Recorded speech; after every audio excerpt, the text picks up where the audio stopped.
Setiap kita dalam hidup ini tentu saja kepengen dicintai oleh Allah Subhanahu wa ta'ala.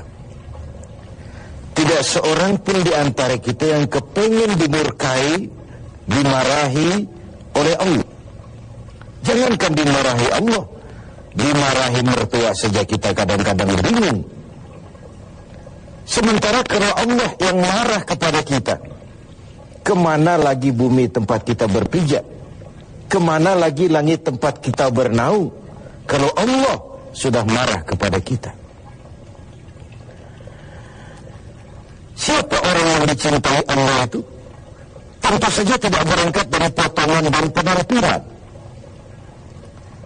Kalau hidungnya mancung, kulitnya kuning lasat, rambutnya hitam ikal berderai, itu yang dicintai Allah? Tidak, bukan dari kondisi fisiknya. Pada jumpa kali ini, saya menyampaikan sebuah hadis kursi.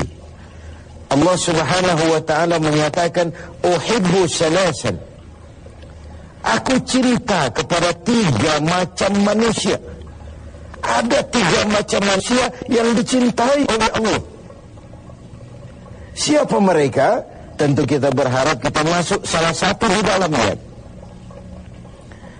Orang pertama yang dicintai Allah adalah uhibbu ahlas sakha. Aku cinta kepada orang-orang yang pemurah, orang yang ringan tangan, memberikan pertolongan kepada yang memang memerlukan pertolongan itu. Tidak perlu jadi orang terlalu kaya untuk menolong orang lain.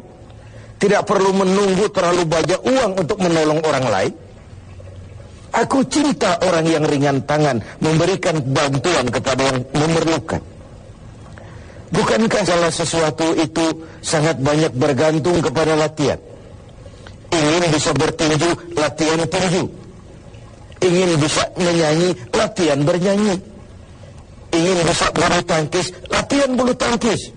Ingin jadi orang kaya, harus sering-sering latihan kaya. Apa latihan kaya itu? Ya latihan memberi. Kalau kita latihan badminton, kita bisa badminton. Kita latihan tinju, kita bisa tinju. Latihan kita menyanyi, bisa nyanyi. Kalau kita sering-sering latihan kaya, latihan memberi itu. Pakai lari seribu, ada masjid, ada selesai 5.000, dan begitu seterusnya. Dan kalau kita sering latihan miskin, awas, abah harapan jadi juara miskin. Apa latihan miskin itu? Punya pun masih minta. Abah kok di kampungnya, temannya datang rokoknya bukan makin masuk, malah sama teman yang datang dia bilang, bagi rokok sebatang. Punya, masih juga minta. Itu latihan miskin namanya. Dan orang seperti itu ada harapan jadi juara miskin. Dunia pendidikan berkata bahwa pendidikan akan lebih berhasil kalau bersifat audio visual. Mengajar anak berenang, bawa ke kolam. Mengajar anak naik sepeda, berikan sepedanya. Mengajar orang punya pilihan kepada fakir miskin, kepada orang-orang miskin, harus juga merasakan apa yang dirasakan fakir miskin, harus juga merasakan apa yang dirasakan orang-orang miskin. Apa itu? Lapar dan haus. Tidak mungkin mendidik orang cinta fakir miskin tidak lewat seminar, penataran, semisal, dibacakan makalah di hotel berbintang pura, bicarakan penderitaan orang-orang miskin, sementara yang pidato orang kaya semua. Dimana kepekaan itu bertumbuh? Puasa secara baik, bangsa banyak orang, rasakan saja lapar dan haus itu. Ini apa tidak?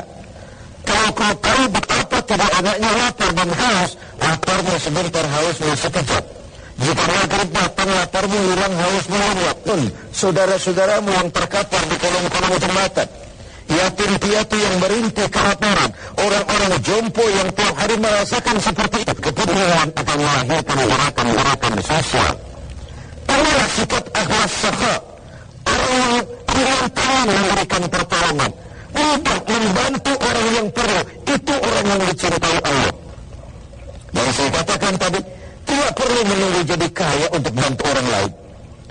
Tidak perlu menunggu jadi miliuner untuk memberikan sumbangsi kepada orang lain. baju yang terburuk di rumah kita mungkin akan jadi baju yang paling baik di rumah orang lain kalau kita berikan kepadanya. Sesuatu yang di tangan kita sudah tidak begitu punya arti, sudah begitu tidak punya nilai, akan besar nilainya, besar artinya kalau kita berikan kepada orang lain. Tapi kita sayang dengan itu. Ini orang pertama yang dicintai Allah. Ramadan latihan menjadi orang yang pemurah, dermawan. Yang kedua, orang yang dicintai Allah itu uhibbul mutawadhi'in. Aku cinta orang yang rendah hati. Orang yang bawa ilmu tadi makin berhasil, makin merendu. Sebab bahasa itu air berat tambah tebal, tanpa semua orang katanya. Orang kalau belajar silat dua tiga jurus berat, ya bukan main. Tanpa berjebak mungkin angin dia yang pasang kuda-kuda.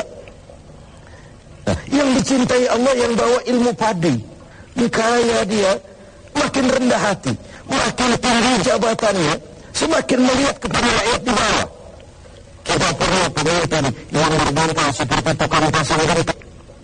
Tukang pasang genteng itu jaga akhlaknya. Siapapun yang memanggil ke bawah dia menoleh. Lain dengan tukang gali sumur. Kerandungnya banyak semuanya ke atas. Orang tersebut cuma kekuasaan.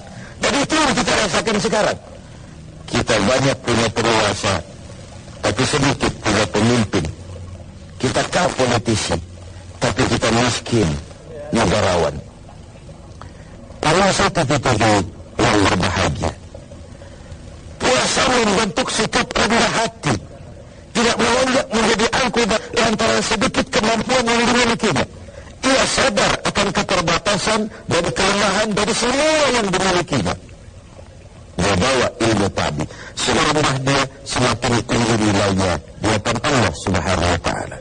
Baliknya, kesombongan adalah cermin ketidakpedean orang terhadap dirinya. Kalimat takabbur, takabbaru wa takabbaru, membesar-besarkan diri. Tidak besar sebenarnya, cuma dia membesarkan dirinya sendiri. Dia tidak percaya dengan dirinya kalau tidak dia besar-besarkan. Dan itu sebenarnya dengan sombong itu siapa sih yang kita tipu? Ketika kita mengemukakan hal-hal yang sebenarnya bukan diri kita, siapa yang mau kita tipu? Bukankah nilai kita sendiri menjerit pada saat kita berkata seperti itu? Orang lain bisa kita bohongi, orang lain bisa kita tipu. Tapi mampukah kita membohongi nurani kita sendiri? Sadarkah kita bahwa kita saat itu kita bohong kepada orang lain? Nah, dengan puasa sikap rendah hati ini ditempa. Ini yang kedua. Yang ketiga, orang yang mencintai Allah itu uhibbut taibin. Aku cinta kepada orang-orang yang bertaubat. Tidak ada orang yang tidak pernah berbuat salah. Dan orang yang baik tidak ada orang yang tidak pernah salah.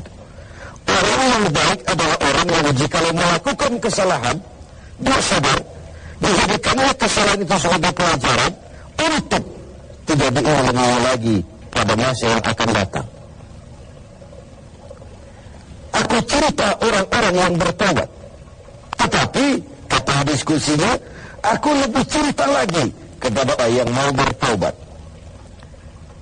Kalau ada orang tua taubat, rasanya kan tidak istimewa. Mana sudah waktunya, wayahna itu mah, sudah harusnya.